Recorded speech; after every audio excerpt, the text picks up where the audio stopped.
ఇప్పుడు వాడికి మనసులో ప్రీతి. అప్పుడు వాడు గభాలన కాళ్ళు పట్టుకుని లేవకుండా అలా పట్టుకుని ఉండిపోయిన పిల్లలు కూడా నాకు తెలుసు. ఆయనకి తెలియదని చెప్పట్లేదు నువ్వు చెప్పేవి, ఆ చెప్పుకోవడంలో నీ మనసు భారం తీరుతుంది. ఒక పరిమితి ఒకటి వస్తుంది. కలిసి వచ్చినంత కాలం ఉపకారం చెప్తుంది, కలిసి రాకపోతే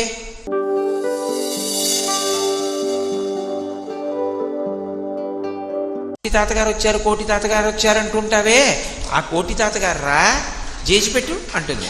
అనగానే వాడు ఏం చేస్తాడంటే, ఓసారి నా వంకిలా తేరిపారి చూసి, నేను ఇంట్లో పంచకట్టుకుని లాల్చీ వేసుకుని ఉత్తరీయం వేసుకుని ఉంటానుగా, ఏదో నేను ఓ ప్యాంటో చొక్కా వేసుకుని ఉన్నాను అనుకోండి ఆఫీస్కో వెడుతూ, వాడు అప్పుడు చూస్తాడు, వీడా కోటి తాతగారు అని ఓసారి బాగా చూసి, ఈ చొక్కా తీసేసి లాల్చీ వేస్తే, ఈ ప్యాంటు తీసి పంచె కడితే ఆయనే ఈయన. ఇప్పుడు వాడికి మనసులో ప్రీతి. అప్పుడు వాడు గభాలన కాళ్ళు పట్టుకుని లేవకుండా అలా పట్టుకుని ఉండిపోయిన పిల్లలు కూడా నాకు తెలుసు. వాడి ప్రీతి పైకి అంకురిస్తుంది. అప్పుడు వాడు గట్టిగా పట్టుకుని అలా పడుకుంటాడు. ఒరే లేవరా నాయనా, చాలే, ఆయుష్మాన్ భవాలే అని నేను బలవంతంగా పైకి లేవదీస్తుంటాను. ఇవాళ కూడా మా ఇంటికి వచ్చాడు, వచ్చి వాడు అలాగే ఉండిపోయాడు కాళ్ళ మీద పడి. నేను బలవంతంగా వాడిని లేవదీయవలసి వచ్చింది. పిల్లలకి అమాయకత్వం, వాళ్ళకి దాపరికం తెలియదు. మనసుని భక్తి వైపుకి ప్రవర్తింప చేయడానికి యాంత్రికంగా బలవంతంగా నమస్కారం పెట్టించడం కాదు, ఏదో నమస్కారం పెట్టని బలవంతంగా పెట్టించడం కాదు. అది ఆయన చేసిన ఉపకారాన్ని స్మరింప చెయ్యాలి. అది ప్రారంభంలో మనసు అందుకు తిరుగుతుంది, లేనినాడు తిరగదు. మీరు భోజనానికి కూర్చున్నారు, అది నివేదన అన్న మాటకు అర్థం. నివేదన అంటే సమంత్రకంగా చెయ్యాలనేం కాదు, యథార్థమునకు ఈశ్వరోపకారమును స్మరించుటయే నివేదనం. ఎక్కడో బియ్యం పండేయి, ఎవరి అనుగ్రహంతో భూమి పండించింది? ఆ పండించినటువంటి ధాన్యం నీ ఇంటికి వచ్చిందంటే నువ్వు కొంత డబ్బు పెట్టి కొన్నావా లేదా? ఆ డబ్బు నీకెక్కడిది? నువ్వు ఉద్యోగం చేస్తే వచ్చింది. ఉద్యోగం ఎందుకు ఇచ్చారు? అక్కడ చేయడానికి కావలసిన సమర్థత నీ దగ్గర కొంత ఉంది. సమర్థత ఎక్కడిది? భగవంతుడిచ్చినటువంటి అనుగ్రహం. దాన్ని పెట్టి బియ్యం కొన్నావు. అగ్నిహోత్రం మీద అన్నం ఉడికేట్టుగా చెయ్యాలని నిర్ణయం ఎవరు చేశారు? పరమేశ్వరుడు చేశాడు. నీళ్లు పోస్తే ఉడకాలని ఎవడు చేశాడు? ఈశ్వరుడు చేశాడు. అగ్నినెవడిచ్చాడు? ఈశ్వరుడు ఇచ్చాడు. నీటినెవరిచ్చారు? ఈశ్వరుడు ఇచ్చాడు. తినడానికి నోటిలో పళ్ళు ఎవరు పెట్టారు? ఈశ్వరుడు పెట్టాడు. రుచి తెలుసుకోవడానికి నాలుగు ఎవరు పెట్టారు? ఈశ్వరుడు పెట్టాడు. ఈ కంఠంలోంచి జారి కడుపులోకి వెళ్ళిపోతే పప్పు, కూర, పులుసు, పచ్చడి, పులిహార, చక్కెర పొంగలి, పెరుగు అన్నీ కలిసిపోతే, నేనే వాంతి చేసుకున్నాను అనుకోండి, నేను తింటానా? మళ్ళీ తినను. కానీ ఇన్నీ కలిసిపోయిన పదార్థాన్ని లోపల ఎవరు పచనం చేస్తున్నారు?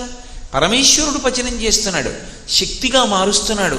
ఓ మనసా, ఆయన కదు నీకు పెట్టినవాడు, ఆయన కదు ఇవాళ ఈ కంచంలో అన్నం నీకు పెట్టినవాడు, నీ ఆకలి తీరడానికి ఆయన కదు కారణం. ఆయనకు ఒక్కసారి నమస్కారం చేసి కృతజ్ఞత చెప్పి తిను. కృతజ్ఞత చెప్పకుండా తినకు, దొంగవైపోతావు. ఒక్కసారి నమస్కారం పెట్టి, ఈశ్వరా మీరు ఈ ఉపకారం చేశారు అని నమస్కారం పెట్టి తిను.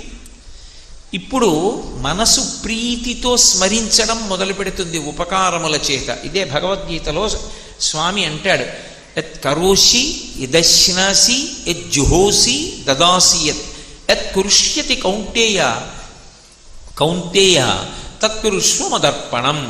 నువ్వు యత్ కరోసి, ఏం చేస్తున్నా నన్ను స్మరించు. ఆ చెయ్యడానికి శక్తినిచ్చినవాడు వాడే కదూ. యదశ్నాసి, ఏది తింటున్నా ఆయనిచ్చింది కదూ తింటున్నావు, ఆయన ఇచ్చాడని. యజ్జుహోషి, నువ్వు ఏది తాగుతున్నా చేస్తున్నా ఏది అయినా సరే మదర్పణం, ఆయనకి చెప్పి అనుభవిస్తున్నావు కాబట్టి దోషం రాదు. అది మనసు పట్టుకోవడానికి మొదటి కారణం అవుతుంది. అలా పట్టుకోగా ఒక పరిమితి ఒకటి వస్తుంది. కలిసి వచ్చినంతకాలం ఉపకారం చెప్తుంది, కలిసి రాకపోతే ఎక్కడో అక్కడ మనం అనుకున్నట్టు జరగలేదనుకోండి, అప్పుడు బాధ కలిగింది కదా. బాధ కలిపితే కృతజ్ఞత ఎందుకు చెప్తారు? ఏదో నాకు వేలు మడతపడింది అనుకోండి, వేలు నిప్పెడుతోంది, ఈశ్వర నాకు వేలు మడతపడేటట్టు చేశారు, చాలా కృతజ్ఞుణ్ణి అంటామా? అనం కదా. మరి అప్పుడు భగవంతుడిని నిందించాలా? కాదు. నువ్వు గతంలో చేసుకున్నటువంటి పాపం ఏదో ఉంది, ఆ పాపాన్ని తీసేశాడు ఈశ్వరుడు అక్కడితో. ఈశ్వర, చిన్నదాంతో నా పాపం తీసేశారు, ఇంకెప్పుడు నేను పాపం చేయకుండా చూడండి, ఇంకొకసారి నమస్కారం చేయి. ఇప్పుడు అసలు ఈశ్వరుడికి నమస్కారం పెట్టకుండా ఉండడానికి నీకు అవకాశం ఎక్కడుంది? 2, మనసు బాగా అలవాటు పడడానికి ఎప్పుడూ మీరు ఒక విషయాన్ని జ్ఞాపకంలో ఉంచుకోవాలి. అసలు ఈశ్వరుడికి చెప్పకపోతే తెలీదా? మనం రోజు పూజ చేస్తాం, పూజ చేసినప్పుడు నాకు ఏదో చిన్న కోరిక ఉందనుకోండి, అంతవరకు ఎందుకు? దీన్ని కోరిక అందరూ శాస్త్రంలో, కానీ కోరిక కింద నేను మాట్లాడి చెప్తున్నా మీకు అర్థం అవడానికి. సాయంకాలం ఈశ్వర, నేను యానాం వెళ్ళినప్పుడు 1 గంటన్నర పాటు మీ గురించి మాట్లాడడానికి కావలసిన విషయములు నాకు స్ఫురించేటట్టుగా చెయ్యండి. ఒక నమస్కారం చేశాను.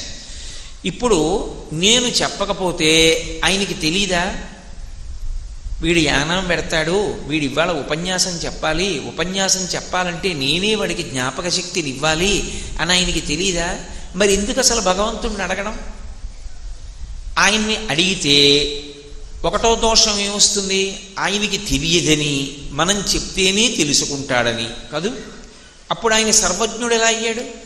మనం చెప్తే తప్ప ఆయనకి తెలియకపోతే, మా అబ్బాయికి ఉద్యోగం రావాలి స్వామి, మా అమ్మాయికి మంచి సంబంధం రావాలి స్వామి, నా మనవడు చక్కగా వృద్ధిలోకి రావాలి, మా మనవరాలికి అల్లరి తగ్గాలి, ఎందుకు ఇవన్నీ ఈశ్వరుడికి చెప్పడం? అంటే ఈశ్వరుడికి చెప్పకపోతే వాడికి తెలియదని కాదు, ఒకటి జ్ఞాపకం పెట్టుకోవాలి, ఎప్పుడు వాడికి చెప్పుకోవడంలో ఒక తృప్తి ఉండాలి. ఆయనకి తెలియదని చెప్పట్లేదు నువ్వు చెప్పేవి, ఆ చెప్పుకోవడంలో నీ మనసు భారం తీరుతుంది.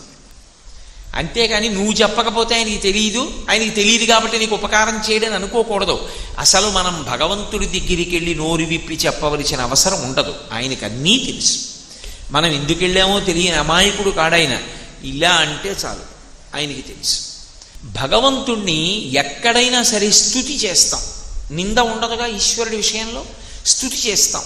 స్తుతి అంటే స్తోత్రం, స్తోత్రం అంటే పొగుడుతాం. ఎందుకు పొగడటం? ఎవరైనా వచ్చి నన్ను పొగిడారనుకోండి, నేను అంత పొగడకండి, అంత గొప్పవాణ్ణి కాను అంటాను కదా. మరి ఇంతమంది స్తోత్రాలు చేస్తారు, భగవంతుడిని ఎందుకు పొగడడం? ఆయనకి ఇష్టమా పొగిడించుకోవడం?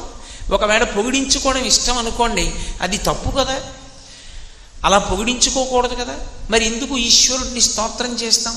పైగా నేనే నిన్నను మీతో చెప్పాను, శంకరాచార్యకృతమైనటువంటి స్తోత్రాలు అవి చదవాలని చెప్పాను. మరి శంకరాచార్యులు వారు వ్రాయడం ఎందుకు, మనం చదవడం ఎందుకు? తప్పు కదా, ఎందుకు అలా పొగడడం? పొగిడితే లొంగిపోవడం ఏమిటైనా అంటే, ఆయనని పొగిడితే లొంగిపోయేటటువంటి వాడు కాడు. ఎందుకు పొగుడుతున్నామో తెలుసా? ఆయన యొక్క గొప్పతనం, ఆయన మంచితనం మన మనసులో బాగా నిండిపోతే, అది ఇంకా మనసులో పట్టకపోతే స్తోత్రంగా బయటికి వస్తోంది, సంతోషంతో చెప్పుకుంటున్నాం. అంతేకాని ఆయన్ని పొగిడితే ఆయన లొంగిపోతాడని చెయ్యట్లేదు స్తోత్రాలు. మన మనసులోని ప్రేమ పొంగితే స్తోత్రంగా బయటికి వస్తోంది, అందుకు స్తుతి చెయ్యాలి. అంతేగాని ఆయన్ని పొగిడితే లొంగిపోతాడండి అందుకు నేను స్తోత్రం చేస్తున్నానంటే అనకూడదు. ఇవి 2 జ్ఞాపకంలో పెట్టుకోవాలి ప్రాథమిక స్థాయిలో ఉండేటటువంటి భక్తుడు.